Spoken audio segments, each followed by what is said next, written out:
Thank you, Will. First of all, I was not supposed to speak tonight. It was supposed to be Ed and Joseph, I believe, and they were going to cover the narrative regarding the blasphemy of the Holy Spirit, because that actually occurs sequentially before what we're going to talk about tonight. I found out, though, that I had to travel next week to South Carolina, so I talked Ed into switching with me, and I said, we'll just work it out. We'll explain it to the folks that we're out of order. And I found out today, Ed, that I don't have to travel next week. So what that did was that started the dominoes falling on all kinds of schedule problems. So please, if you are involved in Wednesday night services, the young boys, everybody, please look in the app, because I had to go in there and scramble things around, and that's what I call the source of truth. That's where it's supposed to be. So look in the app. You'll see where your nights are. I've had to switch some things around due to sickness and different things. And so anyway, we're going to go tonight. I thought about calling Ed up late this afternoon and saying, hey, you want to switch back? But no. So we're covering this text that Will just read. I'm not going to reread the text, but I'll kind of give you the gist of what the text told us. This text tells about Jesus speaking publicly, and this Pharisee hears him. And the Pharisee says, come over to the house. Let's have a bite to eat. So Jesus goes over there. The Pharisee's surprised that Jesus doesn't engage in the traditional washings that they do. And he says something about it, or he's surprised about it, and Jesus responds to that. And then Jesus gives 3 woes, or warnings if you want to think of that way, to the Pharisees. There happens to be a lawyer there too who just happened to come over for dinner. Or it wasn't dinner, we'll talk about that in a moment.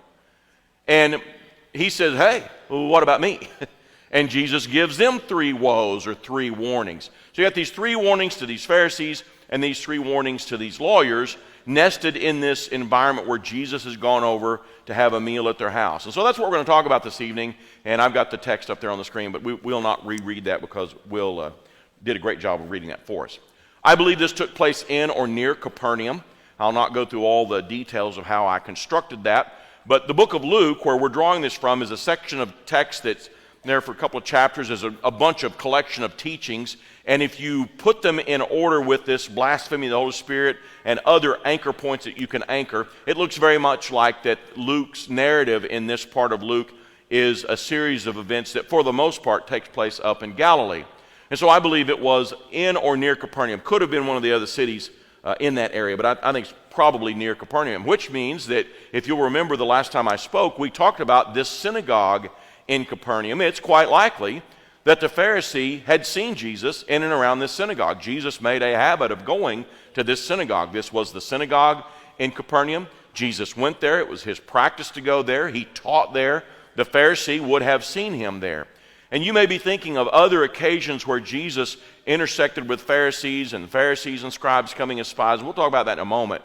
But just suffice for the moment, that's what I think is going on here. That the Pharisee has seen and heard Jesus speaking, possibly here at this synagogue, and he said, okay, come over to the house and let's visit just a little bit. Let's talk a little bit about the setting, because that's important. In this setting, while Jesus was speaking, so he was giving some kind of public narrative, a Pharisee asked him to dine with him. This word dine is the word breakfast. Well, I did not know that till I began to study this. As a matter of fact, it's translated in John 21 and 12 as breakfast. It is the Greek word for the early meal of the day. So this wasn't late in the evening supper event. This was a smaller meal, a more modest meal. This was an early meal in the day. So Jesus was up and about early in the day, and he had been out speaking, and the Pharisee says, come over to the house, let's have a bite of breakfast. And we might say over coffee, and let's talk about it. So that's what's going on. Jesus comes over there, and they reclined at table. You may remember Jonathan spoke a few weeks ago about Peter and Judas, and he talked about how they sat at the Last Supper, how they sat there at Passover, and I borrowed the picture from Jonathan's slide to demonstrate that's how they would sit. The tables were short. They sort of sit on their side, sort of in a reclined position, lean on their left elbow, eat with their right hand, and that's what it means when it said they reclined at table. So Jesus has gone over to the house in a setting something like what this picture would show. They're eating their scrambled eggs and bacon. Well, not bacon, because they were eating their breakfast food, whatever they have for breakfast in Capernaum. And they're reclined, and this is going on. Now, You may be saying, wait a minute, Mike, I've heard this narrative. Woe to you, scribes and Pharisees, and I've heard that narrative. Well, there is a challenge with this narrative because it occurs, I believe, 4 times. 4 different events occur. And that's part of what I think helps inform what's happening tonight. Everybody knows about the one in Matthew 23. It's also recorded in Mark 12 and Luke chapter 20. That's where Jesus goes to the temple grounds and rips hide. Woe to you, scribes, Pharisees, hypocrites. You search the world for a single proselyte and you make them twofold the citizen of hell. I mean, it's really hard language, right? And you probably recognize that language because some of that language is used tonight. Very different event. That event that I just mentioned occurs within the last week of the life of Christ. This event we're looking at now occurs within the first year or 2 of the life of Christ. Now here's a thing that really will help to understand what's going on. First of all, if there were going to be any Jews that would say, boy, Jesus is our guy, it would probably be the Pharisees. The Pharisees were among those that were the closest observers of the Old Covenant. They looked forward to a Messiah, and they believed a lot of the same things that Jesus believed. Now, that may strike you as not intuitive because we beat the Pharisees up all the time, but that's actually the truth of it. The Pharisees were probably the closest in their view of Scripture to what Jesus would have called for. As a matter of fact, in Matthew 23, Jesus acknowledged that they set in Moses' seat what they say you must do. Now, here's the thing. The Pharisees were not the ruling class. They were not in charge in Jerusalem and in Judea. The Sadducees were. The Sadducees were the ones that made all the deals with the Roman government. The Sadducees were the ones that were afraid to make the Romans mad. The Sadducees were the ones in control. Jesus didn't say the Sadducees sat in Moses' seat. Jesus said the Pharisees sat in Moses' seat. And what they say you need to do. Don't do what they do because they don't leave a good example, but do what they say. So Jesus is acknowledging that the Pharisees were the ones that were the arbiter of what the law had to say and that they should be the authority. And he did so not because they were in the majority or because they were the ruling class, but because of the stance they took. Now, I say all that to help modify all this negativity we're going to read tonight. And the reason I believe this is the case, and I think this is why it's happening, the Pharisees would have been the first one to say, hey, Jesus, come on over. You're on our side. So it's necessary for Jesus, probably more than anybody else, to point out their flaws. And tonight is one of the first occasions he will do that. Think about the first bump in he has with a Pharisee. It's Nicodemus. And Nicodemus shows up and says, you're from God. Right? Early on, the Pharisees are not quite so negative. Now, I've got 4 occasions here where I believe are taking place. The breakfast in Capernaum, the first one. I think what happened here tonight that we're going to be studying is a fairly innocent attempt by a Pharisee to get to know Jesus, and I'll demonstrate why in just a moment. Now, the next time, where the woman in Nain, that seems to be a little bit more negative, and by the third occasion, they had sent spies up from Jerusalem. So word had gotten back based on these bump-ins that Jesus had with the Pharisees back to Jerusalem. Now they're sending spies up there. So by number 3, spies are showing up and they're looking for the whole hand-washing thing and they're looking for the things that he's going to do. They're not surprised by it. They're expecting it. And every time Jesus interacts with them, he gets them just a little bit more against him, if you will. So that by the time he shows up at the temple grounds in Matthew 23, he's got no allies. He stands up and says, these Pharisees are making people twofold the child of hell in what they're doing. And it was necessary for him to do that because he had to, if you will, demonstrate all these failings to alienate these people so they would crucify him. This is part of Jesus' eyes on the cross. I believe that's part of what's going on here. And I'll demonstrate that as we go through the text. You know, one of the questions that you've got to ask, though, what if Jesus come over to your house for breakfast? Because that's what happened here. I think this Pharisee's got somewhat an innocent attempt to get to know this guy. He's been preaching in the synagogue. Hey, come over to the house. I'd like to learn a bit about you. What if Jesus come over to your house for breakfast? What woes would he bring to you? And would you listen to them? Or would they make you mad? Now that's really the question to ask tonight. Okay, so the first thing that happens is this conflict. Jesus goes in, the Pharisee was astonished to see that he did not first wash before dinner. The word astonished means not outraged, it means surprised. The Pharisee expected him to wash his hands, and he was surprised when he did not wash his hands.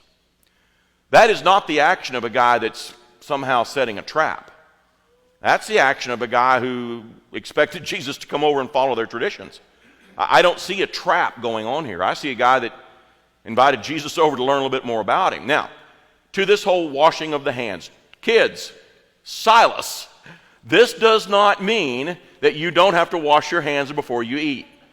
I want to get that clear. Because what's going on in this text is not just the casual washing of hands. First of all, these guys didn't have faucets and lavatories.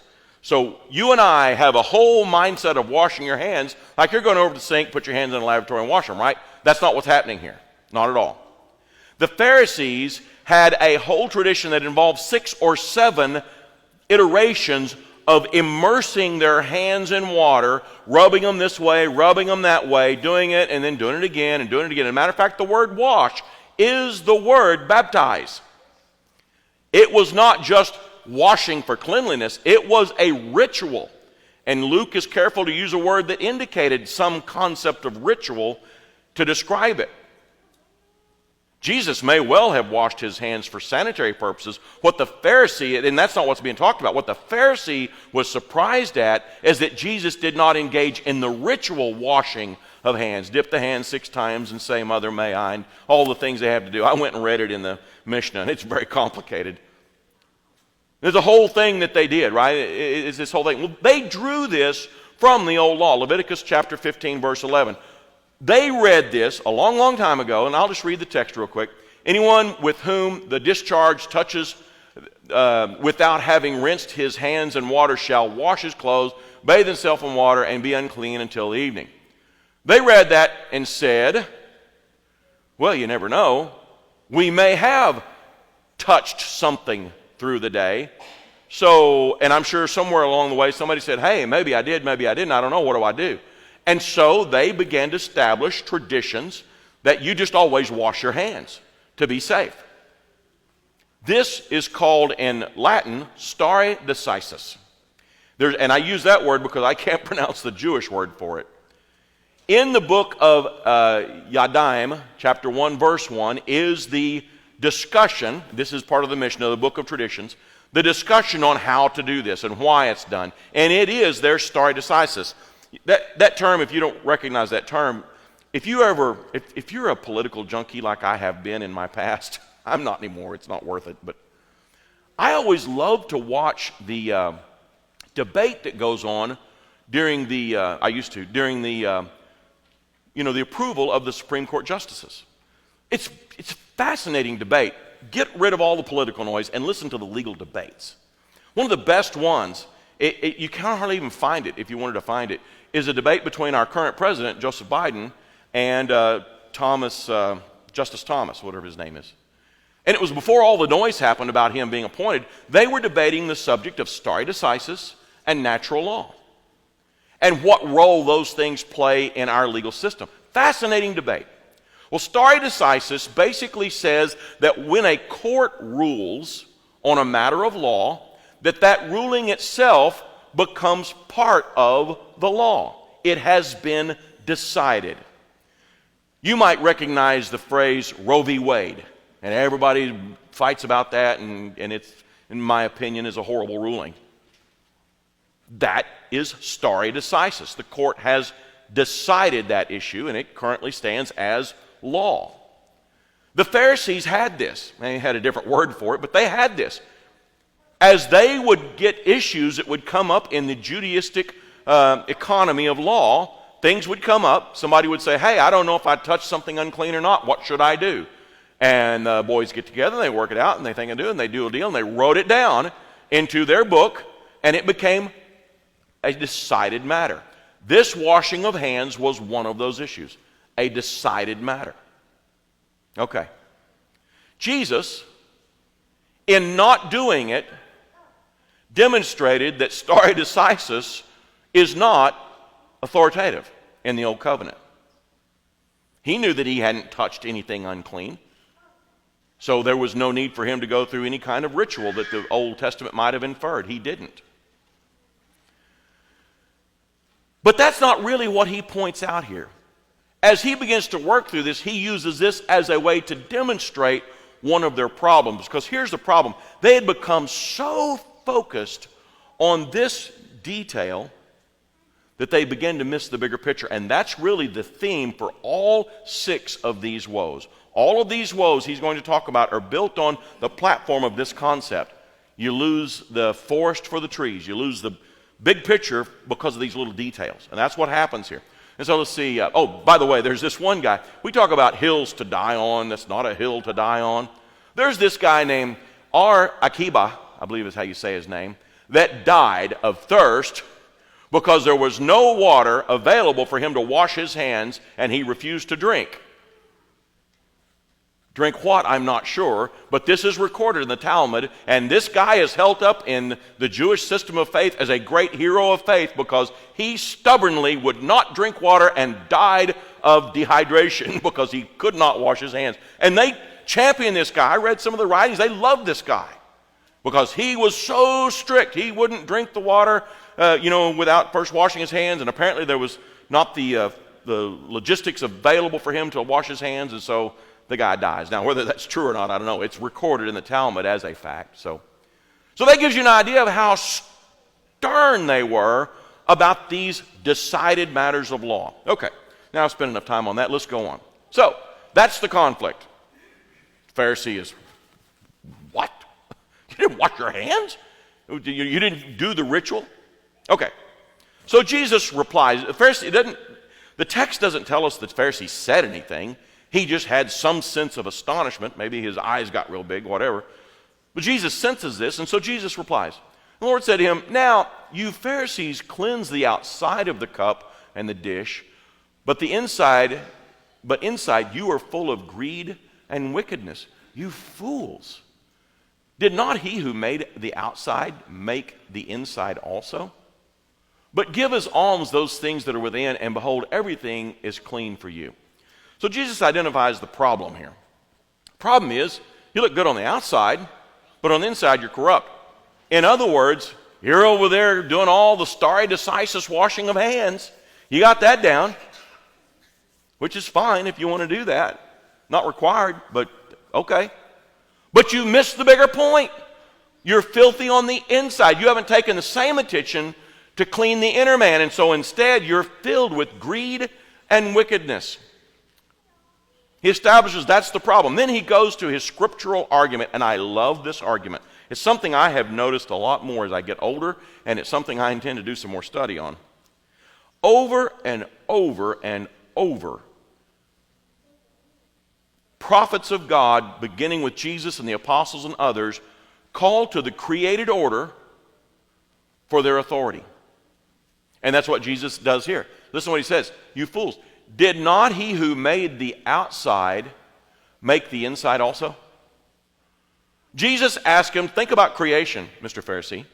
Think about creation for a moment, and you will learn something about the nature of God that should inform every decision you make.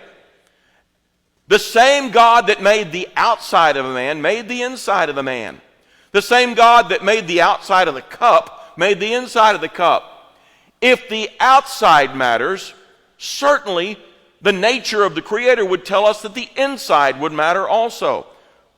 You're going to see this argument in the Bible over and think about it for a moment. From the beginning it was not so. Remember that phrase? As in the first Adam all die, so in the second Adam all are made alive. That's an argument from both created orders. The created order of the physical creation and the created order that began with the resurrection of Jesus. Very interesting created order argument. The whole discussion about women involvement in church in the book of Timothy, Paul goes back to the created order to talk about that. Adam made first, Eve, and all that. Over and over in Scripture, the authors turn to the created order, which ought to be a clue for you and I. The creation matters. What happened at creation matters. Don't dirty it down or dilute it with other things. It matters because what happened at the creation informs things to this day. They're talking about washing the hands, and Jesus said the created order will inform this discussion. The God that made the outside made the inside. Well, anyway, so he makes his argument, and then he gives them an irony. And it took me a while. I told JR, I really struggle with this, and I finally found some source material to help me work through this. Jesus is being, if you will, funny. What did he say in the last sentence? Give as alms those things that are within, and behold, everything is clean for you. Well, I got the everything. He's talking about the inside and the outside. Everything doesn't mean any more than that, both the inside and the outside. He's encompassing both the inner man and the outer man. Okay, so I get that part. What does alms have to do with the price of tea and anywhere? That's not even in the concept here. Give as alms those things are within. Number two, those things are within. He just said that what was within those guys is greed and wickedness. So what is he saying?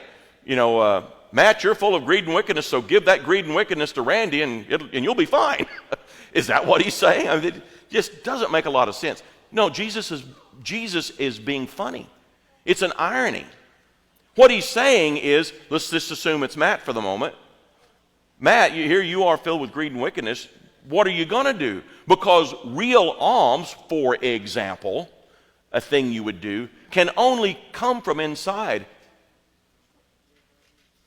So you can't even give alms because inside you're filled with greed and wickedness. So it's an irony. Here these guys are, they can't even give alms. It's something pretty normal for a Jewish person to do. They can't even do it because they're filled with greed and wickedness. So Jesus' point is, when you get that right, what's on the inside, then even the most minor command you can take care of, the giving of alms, the most basic command. If you get the inside of the man right, you can do the most basic command, and everything inside and out will be clean. That's his point. Okay, let's move on. I could spend a lot of time on any one of these. So he begins the woes. And I have to admit, I was a little bit surprised when I did some more study on this idea of woe. I had always thought this was like cocking the shotgun and shooting a guy. Whoa, It's not really. It's a little bit more like it can be friendly warning. So when you read this, don't read it like, but woe unto you Pharisees. I mean, that's kind of how I always used to read it, right? It's not so much that way. It may be that's the tone in Matthew 23. But this is dialed down a little bit more so here. This is, look out, friend, woe to you.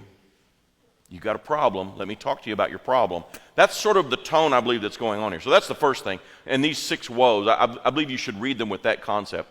Then he says, woe to you because you pay tithe of mint and rue and every herb, but you neglect justice and the love of God. These ought you have done without neglecting the others. So he identifies the problem. You guys are paying tithe of all of these little seeds.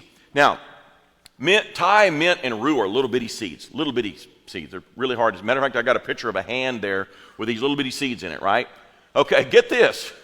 It's not just about counting out 10% of the seeds. That would be easy. Remember your laws from the Old Covenant. You got to pick out the 10 best seeds. So you got to line all of these seeds up, score them on a 1 to 10 on color and shape and whatever else you're going to score them on. You talk about an ODC, OCD disorder. I mean, you'd have to be, really overwhelmed with something here to do this, right? And you have to stack all these guys out. Oh, that one's better than this one. Wait, that one's better. And then when you got them all these lined out, then take out the 10% top of them. Oh, here's what's funny about this. You remember that stare decisis? In the Talmud, Mishnah, Shabbat, chapter 9, verse 1, it says they don't have to do this. It excluded their reading of the law, said, you know what, it can't be that that's what he meant. Going through these little bitty flakes of seeds and doing it can't be. So they had made, whether they're right or not, they had made the determination that, now you really don't have to do that. But they were doing it anyway. These Pharisees were so concerned about making sure and crossing all the T's and dotting all the I's that they were doing it anyway. Okay. Jesus said, you're doing that, but you've neglected justice and mercy. Now I want to come back to justice and mercy in a moment, but I want to read his punchline. These you ought to have done without neglecting the others. You know, Jesus did not condemn them paying tithe of mint and rue. He did not condemn it. As a matter of fact, he said, no, do that. It's a good thing to do. He didn't say, oh, you're wasting your time on that. No, he said, you should not have neglected that. Listen, if somebody comes up to you and says, you know, Brother Larry, you're getting down to the nitty-gritty on your obedience. I mean, that's not really necessary. Jesus, you're being too much like a Pharisee. No, that's not what Jesus said at all. Jesus said they're missing the forest for the trees, yes. But he said, these you should have done without neglecting the others.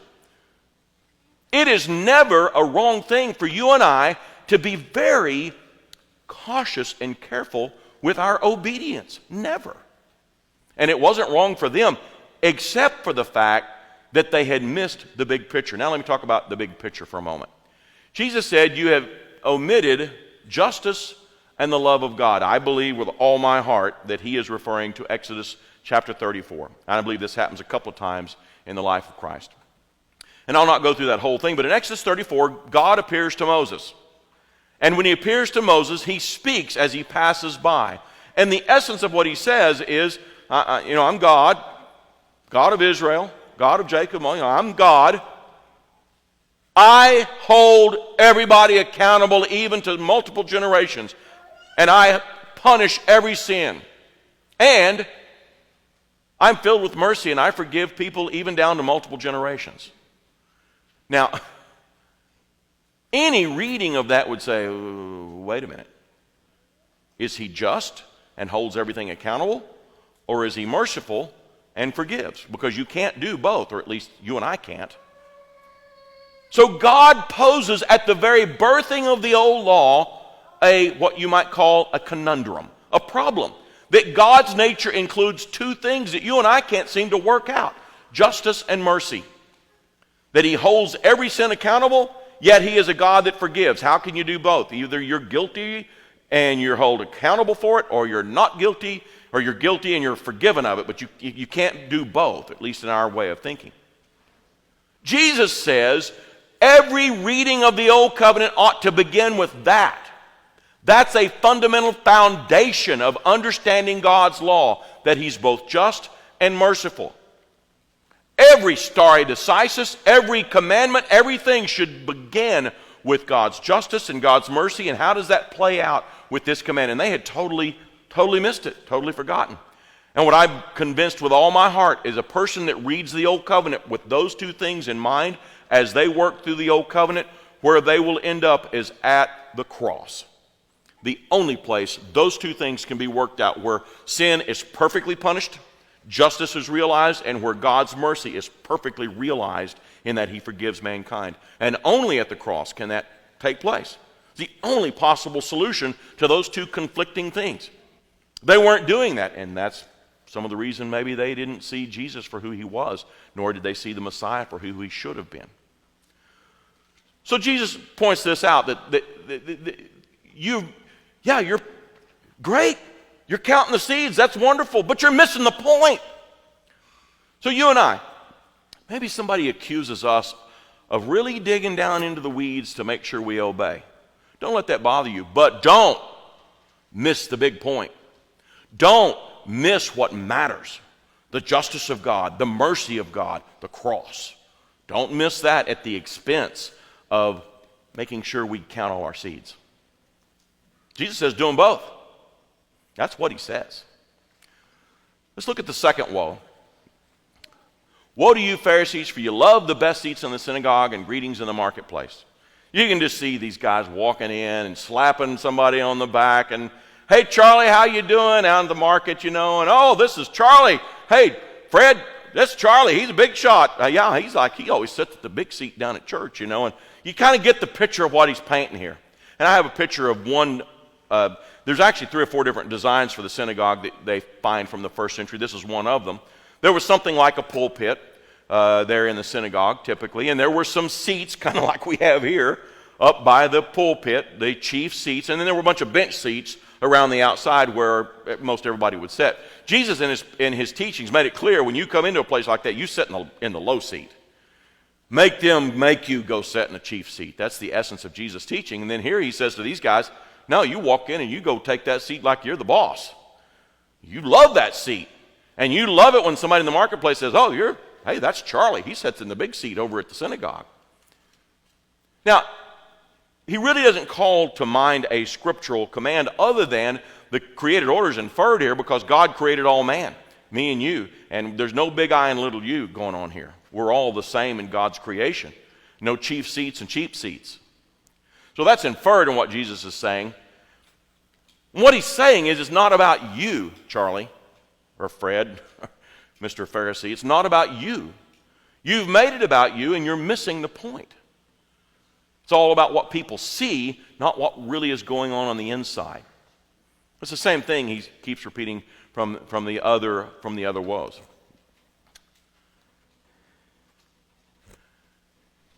I know you guys are wondering, what in the world are you doing with this photograph? Why, Johnny Ringo, you look like somebody just walked over your grave. One of my favorite lines from cowboy movies. Johnny Ringo, you look like somebody just walked over your grave. By the way, let's just settle it now. Nobody did better Doc Holliday than Val Kilmer. Let's just get that out of the way. I mean, it's, whatever else is true about that movie, he did play that character very well. Looked like somebody just walked over your grave. David, when you and I were kids and we went out to Hope Cemetery, they would not let us walk over the graves. Now, you go out there now and people walking all over the place. I don't know what happened, but years ago, people would go to the cemetery and they were very careful not to step on the grave because it was a sign of disrespect. And plus, as kids, they were telling us somebody's going to reach up and grab your ankle, so you just didn't walk over there, Don't walk over there. It was a sign of disrespect to stand on somebody's grave. I heard that as a kid a lot. Don't stand on so-and-so's grave over there. Well, maybe the reason why is because of this teaching in the law in Numbers 19. They were told not to walk over graves. As a matter of fact, that's why they whitewashed the markers on the graves. They make sure and see where they were. So they wouldn't walk over the graves. It was a big deal.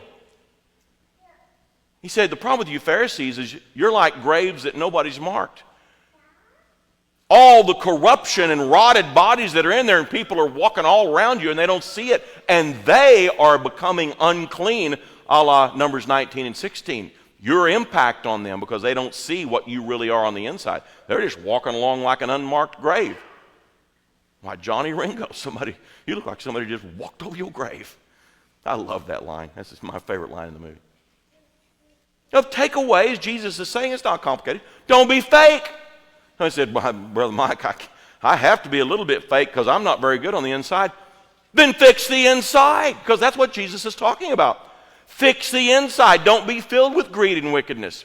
Fix the inside so you can be authentic, so you can be the real you. Don't be fake. It's not really that complicated. So this conversation is going on at breakfast, and pass the eggs, and they're doing the thing, and they're having breakfast, and the lawyer's sitting there and says, hey, you're kind of talking about me here. So let's explain that for a moment. First of all, this whole term lawyer, it's a different word than scribe. Luke is the one that primarily uses the word. It's used also by Matthew on one occasion, and Paul uses it in the book of Titus, in which may be Luke using it there. So, it's a word used mostly by Luke. It generally is talking about a scribe. Matter of fact, verse 52, verse 53 seems to use that term scribe and lawyer somewhat interchangeably. They are not exactly the same. Let me explain for a moment. I have a picture of a guy here, and I don't know if you can see the guy's eyes, but he looks like he's been looking at that scroll a long, long time. He looks really tired, and his eyes are kind of out of focus, and that picture is from the early 20th century, and that is a picture of a scribe from before World War I, and he's got the law. That's the book of Isaiah. He's got it rolled out there. And I don't know if you can't see it, but the print is little bitty. Now, the scribe's job was to keep that copied at the synagogue. Remember the picture I had of the synagogue over there? There's a spot in the synagogue where they kept these. It was a very important spot in the synagogue. It's where they would get the scrolls so they could read them. It mattered to them a whole lot. And so the scribe's job is to, okay, the thing's getting tattered and torn, let's make a new one. And so they would copy it over. It's only natural that the guy doing that would also be an expert in the law. So a subset of scribes were lawyers. Think of it this way. This isn't exactly the same, but it's close. A scribe is a paralegal, and a lawyer is a lawyer, right? A scribe is one that copies the law all the time, but they happen to know a lot about the law. And then the lawyer is the one who's actually the guy who... And the lawyer is the one who comes up with the stare decisis stuff, the one who reads the law and looks through all the old writings of all the other rabbis that went on before and comes up with they're lawyer, right? That's what they do. You got a problem in your local synagogue, you go to the rabbi in that synagogue, and he gets the lawyer and the scribe, and they work it out, and they say, here's what you should do. And that's how they do it. They're sitting in Moses' seat. So that's what a lawyer is. So this lawyer, now, a little bit about Pharisees. The Pharisees were of the three parties, they were about as close to the old covenant as you're going to get. The Sadducees sure weren't. The Sadducees only accepted the first 5 books of the Old Testament. So the Sadducees were very secular in their worldview. They were just very secular worldview. The Pharisees had what we might call a biblical worldview. They looked at the world through the lens of the entirety of the law. The Essenes were out there too, and they were not too far off either. And they had their own idiosyncrasies. So it would be natural for the Pharisees to be allied with the scribes, because the scribes would be the one that would provide the backing that the Pharisees would need to hold their positions. Because, they would be able to go to Esther and Isaiah and whatever other books they need to go to dig out that one piece of text to help them. The Sadducees, on the other hand, they only accepted the first 5 books, and they didn't really hold those real firm. They were much more, especially in the first century, much more secular in their worldview. So what the law had to say did not matter to them as much. They didn't need scribes and lawyers.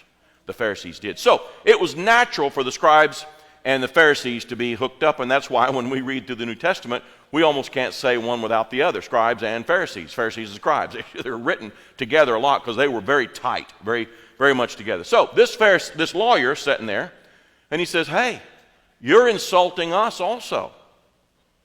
Apparently everything Jesus had sort of picked at, the lawyer says, hey, you're picking on us too. And that's who these guys were. They were aligned with the Pharisees. So Jesus, guys, can you pass control to me? Sound room, can you pass control to me there? There we go. So Jesus gives them their 3 woes. Now the woes for the lawyers are a little bit different, but similar. First he says, woe to you lawyers also, for you load people with burdens hard to bear, and you yourselves do not touch the burdens with one of your fingers. Now I got a mask up there, and you people are everybody's going, what are you doing with this? Doesn't it really irritate you when a politician comes on the TV and says, you got to wear your mask, and then wear the mask, and do the mask, and do the mask, and then an hour later you see a photo of them at the baseball game not wearing their mask? And whether this is right or wrong and you shouldn't wear a mask is not part of my discussion. My point is, it is very irritating to us for somebody to tell us what to do but not do it themselves, right? It's one of the things that makes the evening news. You can guarantee it will make the evening news. That's what these guys were doing. They were interpreting the law in a way that was self-serving. They were looking into the law, and part of what you would find if you read through what I'm calling stare decisis, those rulings they had come up with through the years, is they were so intricate, so woven in such a way that only a lawyer could figure out. And I don't know if you've ever heard of a place that's like that, but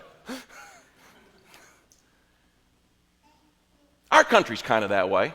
The laws are getting so complicated, you got to hire a staff of attorneys just to tell you what you can and can't do. That's what they had become. It was so complicated based on all of these rulings that these guys had sort of come up with how to interpret the law that you had to be a lawyer just to figure out if you could wash your hands before you do things. You have to have a lawyer to do it. That's who these guys were. And they had so shaped those rulings so that no matter what had happened, they knew their get out of jail free card real easy. And they did it all the time. That's what Jesus is talking about. You put burdens on other people, you wouldn't lift them with your little finger. You tell other people to do this and do that and pay this tithe and do that, and you don't touch it yourself. Listen, we got to be very careful not to make our faith in Christ self-serving. And I think this applies a lot when it comes to reading Scripture. Let me just kind of jump off the track for a moment. It is so easy for me and you to have a predetermined belief and then go to this book and find it. That's self-serving. It's self-serving. That's why I love it when we take text and let the text tell me what it's saying, instead of me having some idea on what I'm going to talk about and then go find 38 different verses to sort of put it together. I am very much at risk of superimposing my opinion on the Scripture instead of flipping over here and taking a text and letting it tell me what it says. That's just an aside from that. The danger is, and people do it all the time, is we take our own selfish desires, like this guy did, and we thrust it into this text. And that's part of the problem. We have to be very careful not to do that. That would be an example of how we might be guilty sometimes of what Jesus is telling them about. Second thing is this whole thing about the tombs. Now, what was going on, rather than belabor the text, what was going on is these guys would build up the tombs of the prophets and paint them and do the thing and say, oh, we love the prophets. And then they go up and build up the tombs of their fathers and everything. We love our fathers. Well, their fathers killed the prophets. So how do you work that out? It's hypocritical, right? And what Jesus is describing here is a passive endorsement of evil. He's saying by praising your fathers and building up their tombs, you are passively endorsing the evil that they did, because they're the ones that killed the prophets. I have a statue of the Lincoln Memorial here. You know, in the news the last year or so, there's been all of these people tearing down statues and all, and I whatever. You know, I don't own any statues, so it doesn't really apply to me that much. But I do know this. Some people have torn down statues of people and characters that did things that they supposedly were in favor of. I mean, it's very uninformed what's going on, and that's the problem here. It's some kind of symbolic thing. Well, that's what these guys are doing. It was all symbolism. It was, as Jesus had pointed out, it's all for external consumption. Had nothing to do with what's really going on in the heart, what's really going on inside. That's what these guys were doing. If today's crowd needed to see them honor the fathers, they're painting the father's tomb. If tomorrow's crowd needs to see them honor the prophets, they're painting the prophet's tomb. And the fathers are the ones that killed the prophets. So, you know, it was all for external consumption. Jesus goes back and explains in the same concept. You got to get the inside of the man right, not worry about these external things that show up, what people think of you. And in so doing, he points out this passive endorsement of evil. Hey, that's something we have to be very careful on. Not to let our inaction, not to let our fear of speaking up in the right ways cause us to passively endorse evil. That's what they were doing, and Jesus said the destruction for all that evil is coming on you. And he's pointing toward the destruction of Jerusalem here. That this destruction is finally coming to a head, and it's coming on you, your generation. So it's something, passive endorsement of evil is not a casual thing. It's something we should be very cautious about. Then the third woe, another one I wrestled with a lot, and I think I've got it figured out. Jesus said, woe to you lawyers, for you have taken away the key of knowledge. You did not enter yourself, and you hindered those who were entering. And I worked around, what's the key? What's the door? What's being opened? You know, is the key knowledge, or is the key something that opens up knowledge? Trying to figure all that out. Well, Jesus almost always talks about doors in terms of a door into the kingdom. And it would be wresting the context of anything in Matthew, Mark, Luke, or John to talk about a door that Jesus is talking about of anything other than a door into the kingdom. That really is the theme of everything he says. So I'm convinced that what he's talking about is that knowledge is the key that opens the door to the kingdom. And that's consistent with the rest of Scripture as well. And what he tells the lawyers, now get this, the guys in charge of knowledge department, the guys who are copying the word over and over and who are in charge of the knowledge, they've taken it away because they've made it so convoluted and so confused that nobody could possibly understand it. With all their rulings and ways of reading it, and it's this and then that, and all the confusion they've added to it, they've made it so that nobody gets it. And the effect is they haven't given a key to people to find the kingdom. They've taken the key away by making it so confusing. There's something to be said about declaring the gospel of Christ in its most simplest ways. Those of us that teach, be careful about that. Don't make it more complicated than it needs to be. Present it in its simplest forms. That's essentially what's happening here, is they had made it so complicated, and there are complexities to it without doubt, but they effectively had taken it away. They had taken away the key that people needed to open the door to the kingdom. Well, when this event was over, that's what started the ball rolling. They left there. As he went away from there, the scribes and Pharisees began to press him hard and provoke him to speak about many things, lying in wait for him to catch him in something he might say. This began it. From this time forward, every interaction he's going to have with the scribes and with the Pharisees is going to be very controversial. I believe this day began with a somewhat innocent attempt to find out something about Christ, and what they found out was their own failings. And instead of doing the right thing, correcting their own failings, they left there saying, we got to catch this guy and trap him. And like I said, the other interactions from this day forward end up that way.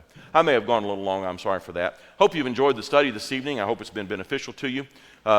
Look forward to the rest of JR's team working through this text.